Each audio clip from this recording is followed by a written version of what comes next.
I spent 15 years developing leaders with university students in the Twin Cities. I think at the end of the day, the number one lesson I keep coming back to is what does it mean to serve other people? And serving other people typically means doing the job that no one else wants to do. It means showing up early, being there late, but it means I'm not only going to get the result that I want, but I'm going to be thinking for this individual person, help them kind of take steps to grow as a person. So leadership at the end of the day is really serving, caring, and loving for people.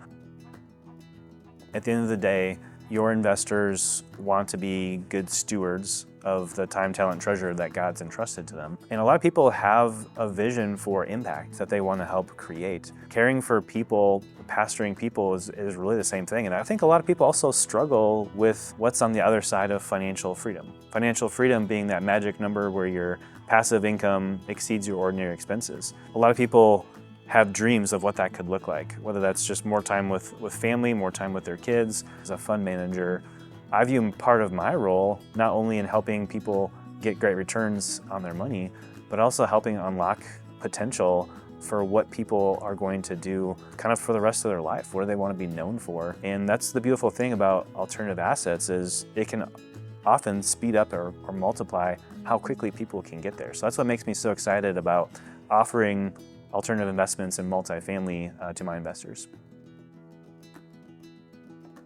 Trust takes time. Trust is building a relationship. It's often not a one and done type of conversation, but it's over a long period of time, making those small deposits in the lives of students. You know, they're often figuring out who they are for the first time in their lives and figuring out maybe getting outside of their parents' wings, and that takes time, and it takes someone kind of calling out where they see someone now and what they could become. I think the same thing happens with investors as well. You're trying to ask the right questions to help people understand where they are today and where they want to be. And trust doesn't happen overnight. Trust happens over the long period of relationships, both over Zoom and in person. That's one of the things I love about what we do here at Rise is we have several in-person events throughout the year so that our investors can really get to know our team and really start to develop that trust so that when investment opportunities come, they have a relationship to go back to. They have a person they can call. I think the number one thing I typically tell people is, there's no guaranteed outcome in alternative investments. I can't promise you a certain type of return. I can give you past performance, and I think past performance definitely dictates the future. But just letting people know, hey, there's risk involved with this, and here's what the risks are. Being able to set realistic expectations really helps people get a clear picture of what the future will look like. Every company is going to have seasons of abundance and seasons of challenge. And I think walking through both of those seasons in an honest, authentic way, where you're showing the data, you're showing all of the information, you can even say, hey, here's what really worked well, and man, this is a real challenge. And this is how we overcame the challenge. I would say always be learning, always be growing.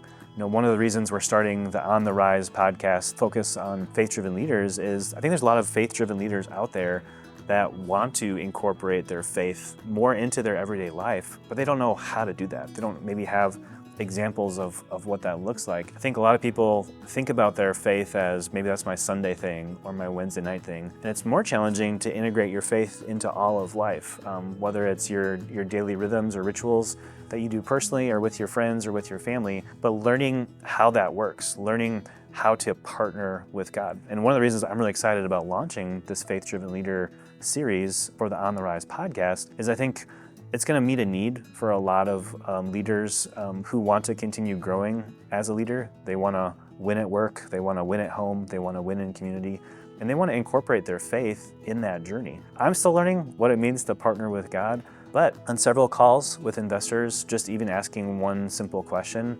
how can I pray for you?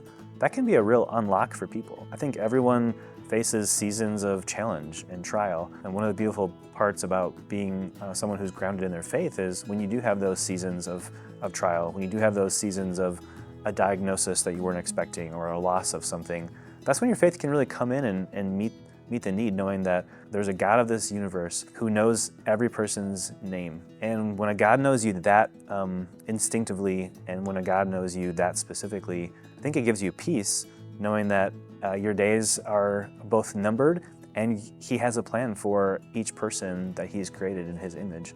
I'd love for you guys to check out the On the Rise podcast, the Faith-Driven Leaders series. We'll be posting episodes weekly, just interviewing various leaders that are connected to real estate, that are connected to our team here, and just asking them questions about trials that they've faced, about business opportunities that they've had, about specific decision points that they've had to make, and how they've incorporated their faith into those big moments in their life. So I'd love for you to take a look.